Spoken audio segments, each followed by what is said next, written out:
ایک نمائندہ جو اس شہر سے سالوں سے کڑا ہوتا ہے اسدالدین اویسی، اس کے لیے یقیناً میں آپ سے ووٹ کی اپیل کروں گا۔ اس نمائندے کو اٹھا کر بھیج رہے ہیں جس نمائندے نے حکومتوں کی آنکھوں میں آگ ڈال کے ایوان میں کہہ دیا اس ملک میں قیامت تک ہم شریعت پر قائم رہیں گے، ہم قرآن اور سنت پہ قائم رہیں گے۔ تحفظ شریعت کے لیے حیدرآباد کی عوام سے اپیل ہے اسد اویسی کو ووٹ ڈالنا تاکہ دینی تحفظ کی آواز ایوانوں میں ہماری اٹھتی رہے۔ ورنہ آپ نے ایک نظارہ دیکھا کہ کل کسی نے تیر چلایا، وہ جس شہر میں آج ہم رہ رہے ہیں عزیز دوستو، پہلے اس شہر کی بات کروں لیکن خطاب ہندوستان کے تمام مسلمانوں سے، جس شہر میں آج ہم ہیں، ایک ایسا نمائندہ، ایک ایسا قائد، ایک ایسا لیڈر بیرسٹر اسدالدین اویسی کہ جس کی نمائندگی ایوان میں جو ہم ووٹ ڈال کر بھیجتے ہیں، اولین مقصد میرا ووٹ ڈالنے کا یہ ہے کہ دینی حق کا تحفظ ہو۔ ایک نمائندہ جو اس شہر سے سالوں سے کڑا ہوتا ہے اسدالدین اویسی، اس کے لیے یقیناً میں آپ سے ووٹ کی اپیل کروں گا، اور یہ ووٹ کی اپیل خاص ہے 2024 کا جو الیکشن ہے۔ ایک ایک ووٹ ڈالنے والے کو آپ کو اٹھا کر ووٹ ڈالنا ہوگا، بڑی کثرت میں بتانا ہوگا ہندوستان کے ایوانوں کو کہ مسلمانوں کی آواز ہے، ہمارے مذہبی حقوق جو اس ملک کے اندر ہے اس کا تحفظ ہم چاہتے ہیں۔ اس نمائندے کو اٹھا کر بھیج رہے ہیں جس نمائندے نے حکومتوں کی آنکھوں میں آگ ڈال کے ایوان میں کہہ دیا اس ملک میں قیامت تک ہم شریعت پر قائم رہیں گے، ہم قرآن اور سنت پہ قائم رہیں گے۔ یہ جرأت ہونا پڑتا کہ آپ حکمرانوں کی آنکھ میں آنکھ ڈال کے یہ بات ان سے کہہ دو۔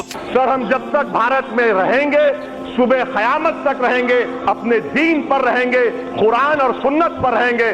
بابری مسجد ہے اور رہے گی، بابری مسجد زندہ باد، زندہ باد، بھارت زندہ باد، جے ہند۔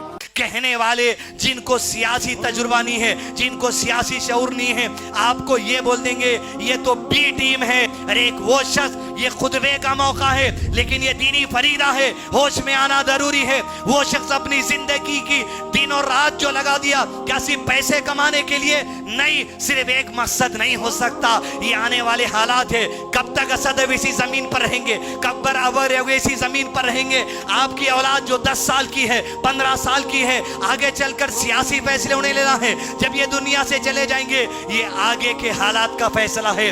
میں جو لڑائی لڑ رہا ہوں آج کے لیے نہیں لڑ رہا ہوں، میں جو لڑائی لڑ رہا ہوں اتر پردیش میں، بہار میں، جھارکھنڈ میں، مغربی بنگال میں، یہ آنے والے کل کے لیے لڑ رہا ہوں۔ میں جانتا ہوں کہ میری زندگی میں شاید نہ ملے، مگر کم سے کم میں اس سخت زمین کو نرم کر کے چھوڑ دوں، اس زمین کو جو پہاڑ ہے ان کو اکھاڑ کر پھینک دوں، اس زمین میں جو ناسور ہے اس کو نکال کر پھینک دوں، اس زمین میں جو زہر ہے اس کو نکالوں، اس زمین میں جو سانپ ہے اس کو ہٹاؤں، تاکہ میرے بعد جو نسل آئے گی وہ فصل اگائے گی، اس پر انشاءاللہ ہوتا۔ دارالسلام میں اس وقت آدمی نے کہا تھا، میں نے کانوں سے سنا کہ ہم نے طوفانوں میں چراغ جلانے کا ہنر سیکھ لیا ہے۔ جب تک سالار ملت ہے، بچپن سے ہم دیکھ رہے ہیں ایک MP سیٹ تھی، لیکن طوفانوں میں چراغ جلانے کا ہنر جو اللہ نے اس آدمی کو دیا ہے۔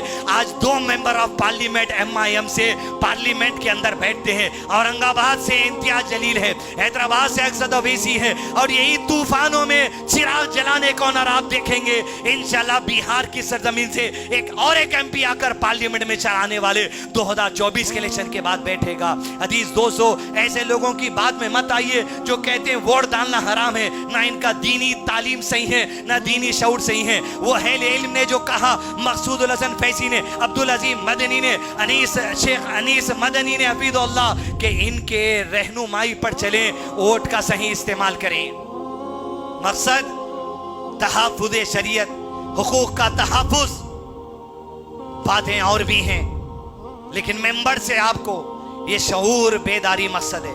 ہندوستان بھر کے مسلمان سے کہوں گا، AIM پارٹی تو صرف 3 کینڈیڈیٹ یا اس سے کچھ زیادہ کینڈیڈیٹ کھڑائے گی، 540 سے زائد MP لڑنے والے ہیں۔